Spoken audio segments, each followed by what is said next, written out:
destroy demons. Or prayer for defeating demons and overthrowing the power of darkness. Ang mga pag-ampo nga mupili sa mga demonyo, kombinasyon sa pag-ampo o pagsugid sa pulong sa Dios aron magdala o kalampusan batok sa bisan unsang demonyo nga gasupak. Ang pag-ampo o pagsugid sa pulong mao ang duha ka labing gamhanang hinagiban nga mabatunan sa mga magtotoo. Imong makita ang dakong kahimuan o demonstrasyon sa gahom sa Dios kung kining duha ka kombinasyon. Unsa na to nga duha ka combination? Di na mo kasabot og Cebuano. Akong Englisyon. Prayers that rout demons combines prayer and confession of the Word of God. Unsa daw? Prayer and confession. The Word of God to bring breakthrough against any demonic opposition. Prayer and confession of the Word are two of the most powerful weapons believers have. You will see a great release of God's power when these two are combined.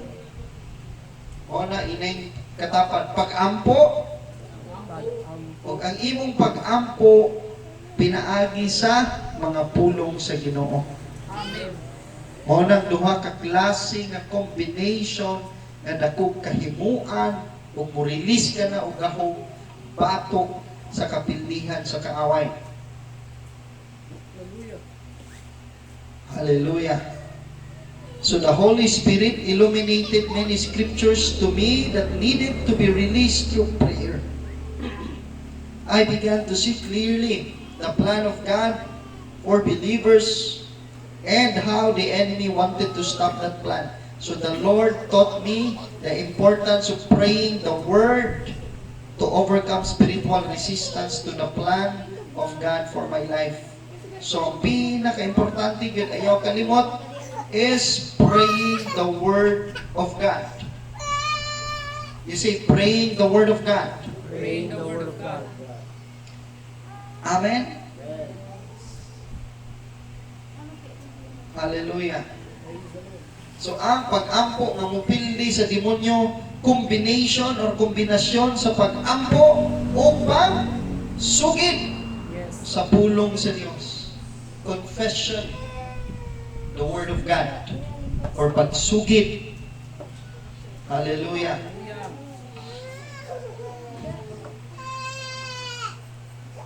Kini nga mga pag-ampo ihimo sulod sa daghang katuigan.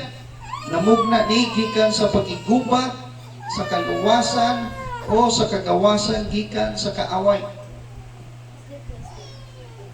Nagikan kini sa mga tuig nga kasinatian o pagpangalagad sa mga individual nga mga tao o mga nasod.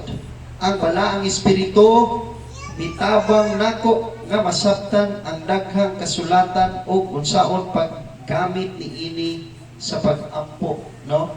Ang isa nag-impart ani nga teaching or nagtudlo niini is si Apostle John Eckhart. Amen? So, siya nagtudlo, itudloan ta ani niya. No, labi na sa mga pioneering, labi na sa mga pastors.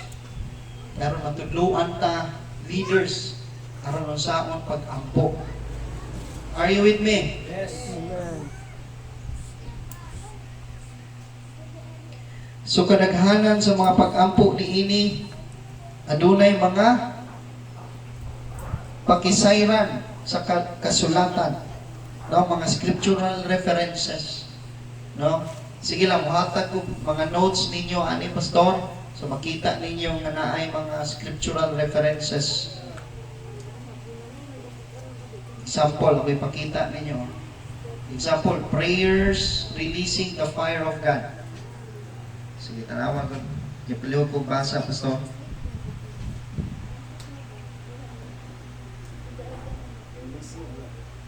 Prayers For Prayers releasing the fire of God. Your throne, O Lord, is like a fiery flame. Daniel 7:9.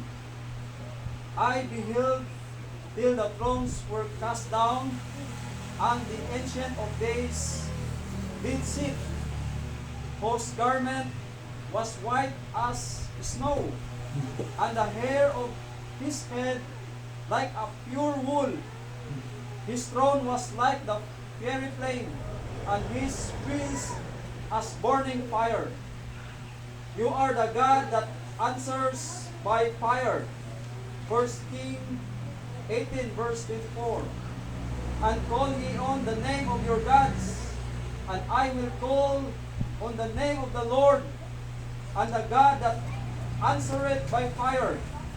Let him be God. And all the people answered and said, It is well spoken. Okay. Praise the Lord. So, example na to. Palakpakan si Jesus. No? So, let's say, ginalit ka ni Lord about prayers, releasing fire of God. No? Motto. No? Let's say, your throne, O Lord, is like a fiery flame. Daniel 7:9. No? Napoy scripture, if you want to read the scripture. No? You are the God that answers by fire. Amen ba? No? Remember mo sa time ni Elijah? Yes. Amen?